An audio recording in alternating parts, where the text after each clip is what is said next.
দেশের অর্থনীতির চলমান অগ্রযাত্রার অনেকটাই এসেছে বিশাল শ্রমশক্তির ওপর ভর করে। কিন্তু বিশ্বায়নের এ পর্যায়ে উত্তরাধুনিক বাজার ব্যবস্থায় গুরুত্ব বাড়ছে দক্ষতার, যেখানে যোজন যোজন পিছিয়ে আছে বাংলাদেশ।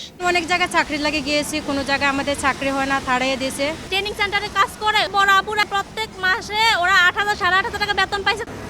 বিশেষ কর্মদক্ষতা ছাড়া টিকে থাকা কতটা কঠিন তা এই দুই নারী শ্রমিকের কথাতেই পরিষ্কার। বিজিএমইএ সিপ প্রকল্পের দ্বিতীয় পর্যায়ে 150টি স্থানে পূর্ণাঙ্গ প্রশিক্ষণের সঙ্গে ভাতা দেয়া হচ্ছে প্রায় 26,000 নারীকে। 5 কোটি 23 লাখ টাকার পুরোটাই বহন করছে অর্থ মন্ত্রণালয় আর এশীয় উন্নয়ন ব্যাংক। অনেক পিছিয়ে আছি আমি মনে করি, কারণ দক্ষতা সম্পন্ন যে কাজটা করতে পারবে সেটা অপ্রশিক্ষণপ্রাপ্ত একজনের পক্ষে সম্ভব না। কিন্তু এসব উদ্যোগ সীমাবদ্ধ শুধু পোশাক খাতেই। মানব সম্পদ বিশেষজ্ঞ কিংবা ব্যবসায়ী সবারই অভিন্ন মত। দেশীয় শিল্পে বিদেশি কর্মীর সংখ্যা কমাতে কোনো বিকল্প নেই দক্ষতা বৃদ্ধির। সর্বদিক থেকে বাংলাদেশকে যে একটা অবস্থান তৈরির জন্য দক্ষ শ্রমিকটাই অত্যন্ত জরুরি। সেটা প্রত্যেকটা সেক্টরে, সেটা হতে পারে আরএমজিতে, সেটা হতে পারে লেদারে। মিড লেভেল ম্যানেজমেন্টে বিশাল ধরনের একটা সংকট আছে। চাকরিগুলো যদি বাংলাদেশি ছেলে হোক অথবা মেয়ে হোক তারা যদি করতে পারতো, তাহলে তো এটা আমাদের দেশের জন্য খুব ভালো হতো।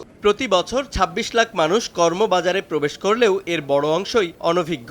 ফলে বাধ্য হয়েই স্বল্প মজুরিতে কাজে নেমে পড়তে হচ্ছে তাদের।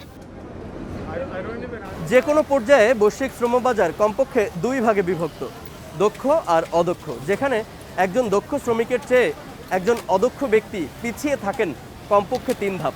অথচ এই সত্য এড়িয়ে বাংলাদেশের শ্রমবাজার আজও চলছে এলাম, দেখলাম আর কাজে নেমে পড়লাম এই সংস্কৃতিতে। জুবাইর ফয়সাল, সময় সংবাদ, নারায়ণগঞ্জ।